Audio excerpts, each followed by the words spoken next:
The Steady Paws Podcast, Episode 2, Emotional Safety, the Foundation of Confidence. Hello and welcome back to the Steady Paws Podcast. I'm Shireen Hill, founder of Steady Paws, author of the Steady Paws Approach, and a canine behaviour and welfare educator. Firstly, thank you so much for listening to Episode 1.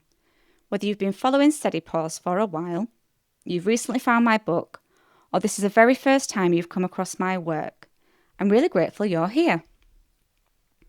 Today's episode is about something that sits at the very heart of everything I teach. In fact, if you took away every training exercise, every behaviour plan, and every management strategy, and asked me what the single most important thing is when supporting a sensitive dog, my answer would always be the exact same: emotional safety. Because dogs don't learn best when they are pressured, they don't become confident because we force them to face their fears. They become confident because they feel safe enough to learn. That idea is the foundation of the Steady Paws approach. So, grab a cup of tea, settle in, and let's explore what emotional safety actually means, why it matters so much, and how we can start creating it in everyday life. When people hear the word safe, they often think about physical safety. Is the garden secure? Is the lead attached? Is the dog protected from danger? And of course, those things matter. But emotional safety is something entirely different. It's about how your dog feels. Do dog feel secure? Do they feel predictable routines around them? Do they believe the people in their life understand them? Can they relax? Can they recover? Can they make choices without constantly feeling overwhelmed? That is emotional safety. It's not about wrapping our dogs in cotton wool. It's about creating an environment where their nervous system isn't constantly preparing for something bad to happen. Because when a dog's nervous system is on high alert, learning becomes incredibly difficult. One thing I often say is that behaviour is communication. And I genuinely believe that. When people contact me, they'll often describe the behaviours they are struggling with. My dog barks, my dog lunges, my dog growls, my dog won't settle. Those behaviours are very real, and they can be incredibly stressful to live with. But they are rarely the whole story. Think of it this way. If somebody came to you coughing, you wouldn't simply ask, how do we stop the cough? You'd ask, why are they coughing? What is happening underneath? Behaviour works in a very similar way. The behaviour is just the visible part. The emotions underneath are often hidden. That's why I spend much less time asking, how do we stop this? And much more time asking, what might this dog be experiencing right now? That one shift in question changes absolutely everything. If you listen to episode 1, you'll already know a little bit about Heidi. When I adopted her back in August of 2022, she found the world incredibly overwhelming. People, dogs, new places, unexpected noises. Even everyday life felt difficult for her. When I first brought her home, I fell into a common trap. I thought confidence came from doing more. More walks, more exposure, more experiences, more training. But Heidi taught me something I probably couldn't have learnt from any textbook. Sometimes doing more actually means asking too much. She didn't need me to push her. She needed me to slow down. She needed consistency, predictability, understanding, and time. She needed to feel emotionally safe. Looking back now, I realise she wasn't refusing to be confident. She simply wasn't ready. And I think that's something many owners can relate to.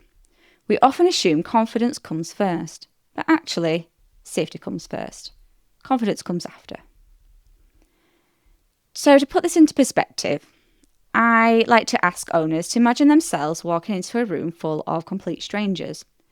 You don't know anyone. You don't know what people expect from you, whether you'll be judged, or if you're even welcome. Some people would walk straight in. Others would stay near the door. And some might avoid the room altogether. Now, imagine someone walks over, grabs your arm and says, "Come on, don't be silly. Just get over it. You'll be fine." That probably wouldn't make you feel safer. It would probably make you feel less sane. It would probably make you feel less understood and even more anxious.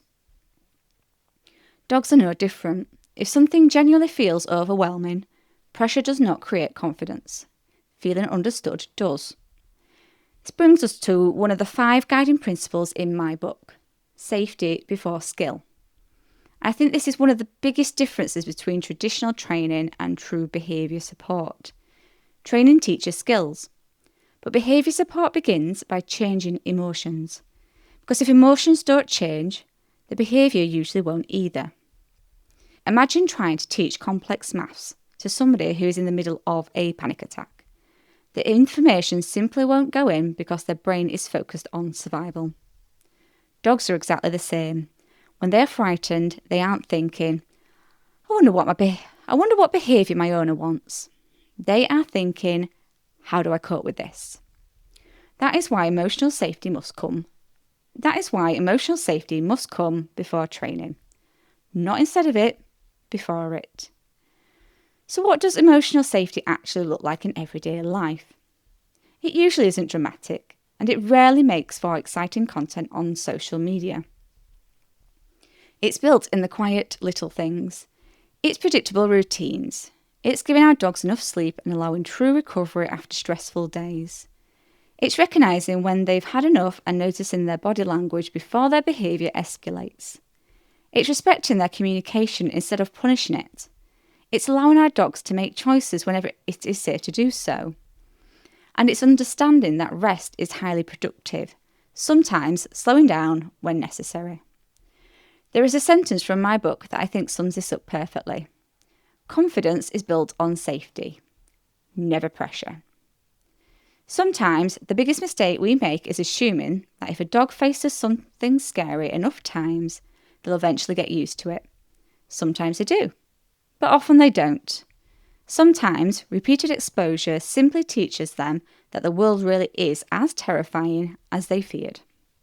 Instead, I prefer to ask, how can I help this dog feel successful today? Maybe that means standing further away. Maybe that means ending the walk early. Or maybe it means having a quiet, cosy day at home instead. That isn't giving up. That is building the foundation. And one thing we don't talk about nearly enough is that emotional safety isn't just for our dogs. It is for us too. So many owners of sensitive dogs carry an immense amount of guilt. They compare themselves to others on walks. They worry they are doing everything wrong, and they feel like progress should be happening so much faster. But supporting a sensitive dog is emotionally exhausting. There are setbacks, there are incredibly difficult days, and there are moments where you will question yourself. I know, because I've been there. And that is one of the main reasons I created Steady Paws. Not just to support the dogs, but to support the incredible, dedicated people who love them. Because when we, as owners, feel calmer and more supported, our dogs benefit immensely from that energy too. Before we finish today, I'd like to leave you with a few gentle questions just to reflect on. Not to judge yourself, but to think about as you go about your week. When was the last time your dog truly relaxed? Does your dog have a safe space where they can completely switch off? Are there parts of their day that feel comforting and predictable? And when your dog struggles, do you immediately think about how to change the behaviour? Or do you first wonder what they might be feeling? Sometimes those tiny changes in perspective become our biggest turning points. Thank you so much for spending this time with me today. I hope this episode has helped show why emotional safety isn't just another training concept. It's a launchpad for everything else. If you enjoyed today's episode, I'd really appreciate it if you could follow the podcast and leave a review. It truly helps more people discover our community and supports my mission of helping owners better understand the dogs they share their lives with. In our next episode, we're going to build on this by exploring a concept I talk about regularly, the stress bucket. We'll look at why dogs don't simply react out of nowhere, how small stresses build up over the course of a day, and how understanding this can completely transform how you see your dog's behaviour. Until then, take gentle care of yourselves, and your dogs. Keep it steady, and I'll talk to you next time. Bye for now.